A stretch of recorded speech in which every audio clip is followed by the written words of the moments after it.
best mate Jason, and he'll do me shots. He's handy with the camera.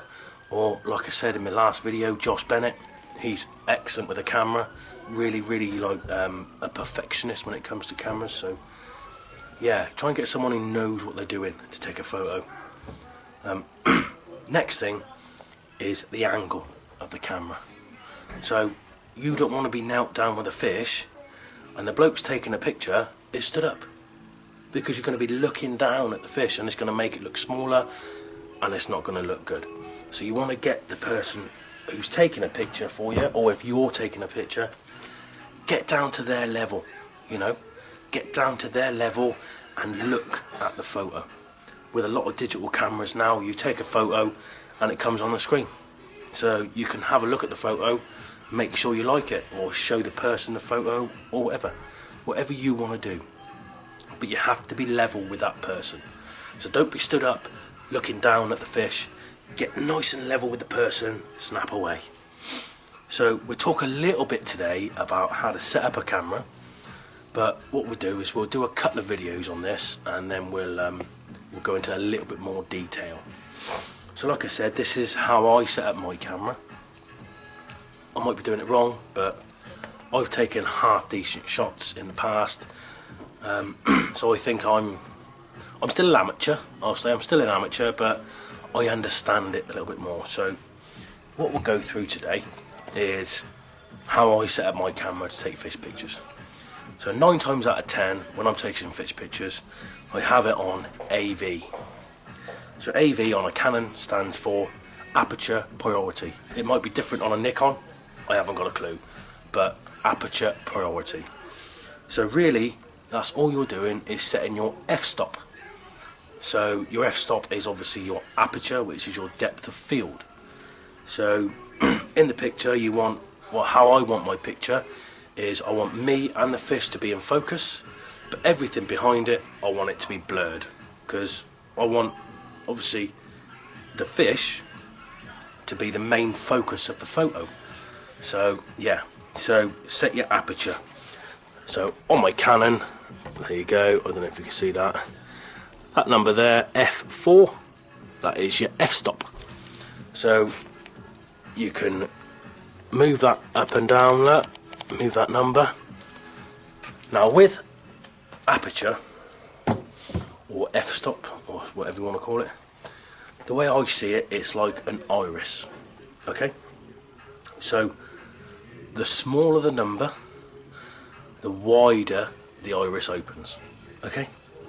The higher the number, obviously, the smaller the iris gets.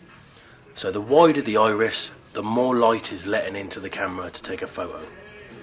So that's your aperture. So just remember, lower means more light, higher means less light. So if you're letting less light in, you've then got to start messing around with your shutter speed and your ISO. So my ISO, I like to have that quite low. Always have it low to take a picture of a fish. I'm not taking pictures of like big buildings, I'm taking a picture of me and a fish. So I want the ISO really low. And what that does, it's, with ISO, the way I see it, it's a blank canvas ISO, okay? Nice sparkling new blank canvas. That's how I look at ISO. So the higher it is, the more bumpy the canvas is. It's not as smooth and it's not as clear. So the lower the number, the smoother the canvas and the less noise, if you know what I mean. I don't know if you understand noise on photos, but it's like grainy, another word for it. It's a bit grainy if you have on a higher ISO. So get your ISO as low as you can. I normally have it set on 200, between 200 and 400. Try and have it as low as I can, really. But all that ISO does, it determines how much light is let in. That's all 3 settings do. So all you need to work out is how much light you've got. So if you've got like a dark grey day today, you need to let a little bit more light in to get a decent photo. So you have your ISO low, which lets in less light. You have your f-stop low, which lets in more light, so then you can have a faster shutter speed. So I'm not going to go into too much detail. Like I said, I'll I'll do that on my next video.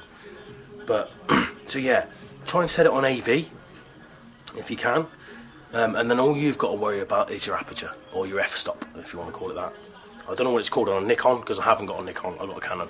Never used a Nikon before, so but yeah, get your f-stop sorted. So like I said, how blurry you want the background. Like I said, I normally have mine set on 4, because I want me and the fish to be in focus, not just the fish. I want people to see my big smile. You know, I don't catch many fish, so when I catch one, I want it to be a decent photo. But yeah, so that's just a few little tips on how to get the best of a photo. Another bug. But yeah, hopefully that helps. Oh, I've got the dog. There you go. There's Piglet, my little mate. So hopefully that's helped you with just a few little hints and tips on how to take a photo, on what to get in a photo, what you want in the frame, and all that sort of stuff. But if you've got any questions, shoot me a message, and I'll try and explain it the best I can. Alright? See you on the next video. Tight lines.